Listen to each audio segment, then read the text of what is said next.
Channel Awesome.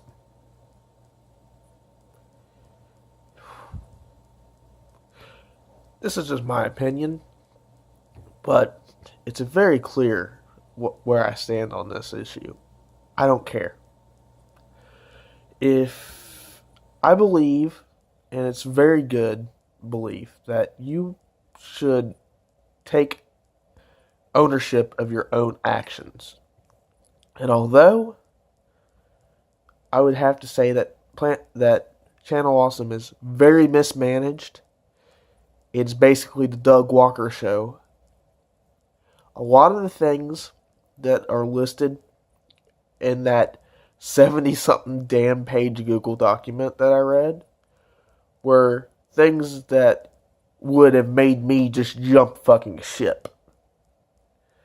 Because ultimately, you have to take, responsibility for yourself. And when you start realizing that the company that you're working with or for, or however you want to phrase this, doesn't care about you, you should have just leave. You shouldn't wait until or stick around until you're fired. You should just be like, fuck you boys, I'm out. And ultimately, the biggest problem with Channel Awesome was that it had a draw. It had Doug Walker. It had what all these wannabe people wanted to be. They wanted to be Doug Walker. They wanted to be the next nostalgic critic. They wanted to be internet famous. And so they put aside a lot of their dignity to do it. And now, or when these people were in their early 20s, and now they're like in their early 30s almost, they're looking back and be like, oh shit, I actually put up with that bullshit. Which, by the way, my sister, who is in her early 30s, says is an experience that you're going to get, like, no matter what, around 31 to 32, when you look back at some of your first jobs, and you're like, oh shit, did I really put up with that bullshit? Except now, they, as in the Channel Awesome ex-contributors, are just now hitting that milestone, and a lot of them are angry, or just gone nuts. Honestly, a lot of their complaints would have made me jump ship as soon as that happened. As soon as some of the things they said happened to me, I'd be like, I'm out.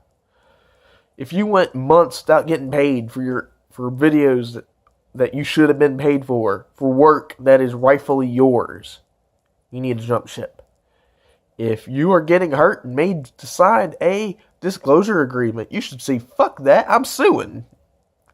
Might not be what people want to hear, but that's what you should do. If you have a management in the company that is constantly sexually harassing you, sue his ass.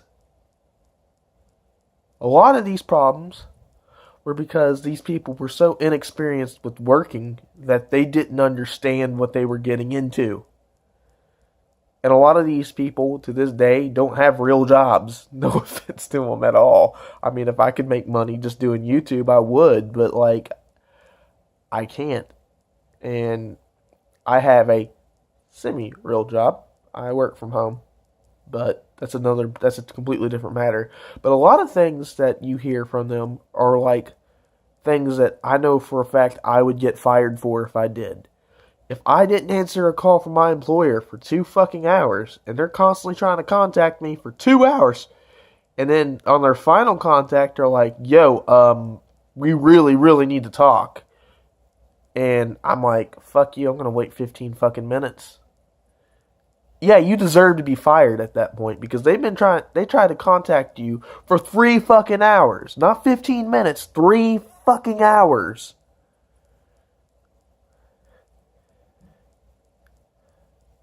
And I'm in a similar situation to these people. I have to talk to my employer online over Skype. If I just refuse to talk to my employer because my employer is abusive, I would either A, be like, is this job worth it? Am I making enough money to justify being abused? Verbally, physically, however. And if the answer is no, which it's going to be for me. Jump ship to do a similar project.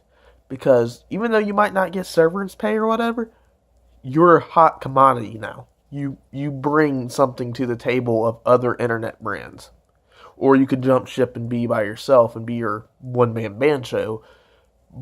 But the point being is, you could do everything that Channel Awesome provided to these people. They could have achieved a bit. It would have took a little bit longer on their own. Channel Awesome was not even a get rich quick scheme. It was a get famous quick scheme that tumbled to be insane. And ultimately, what people don't realize is that it became the Doug Walker Show because it's Doug Walker.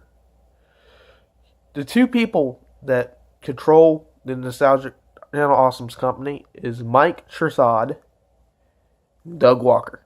Everybody else is super flawless. What I mean by that is that if Doug Walker decided today that he's going to stop being a nostalgia critic, he was just going to be Doug Walker doing reviews, and he's like, fuck you, Mike, I'm out. The only person that really hurts from this is Mike. Mike owns the Nostalgia Critic, but without the critic, without Doug Walker, he has no money. And ultimately, due to the Nostalgia Critic making so much money as a Nostalgia Critic, without the Nostalgia Critic, Doug can't make money. There's no company without Doug. And there's no Nostalgia Critic without Mike. And that's the reason why that company seeks so much money into Doug Walker, is because without him, there's no company. That's the reason why they shit on their other contributors, because they know that they don't need them anymore. Your services are no longer needed. Ultimately, what I'm getting at is, although this is a shitty way to treat your employees, it's not unheard of. It's not crazy. It's just impassionate business. And that's the problem, is that these people went into this thinking that they're going to make friends and everybody's going to be hunky-dory, and they didn't go into it looking at it as a job. And because they didn't go in looking at it as a job, they got shit on.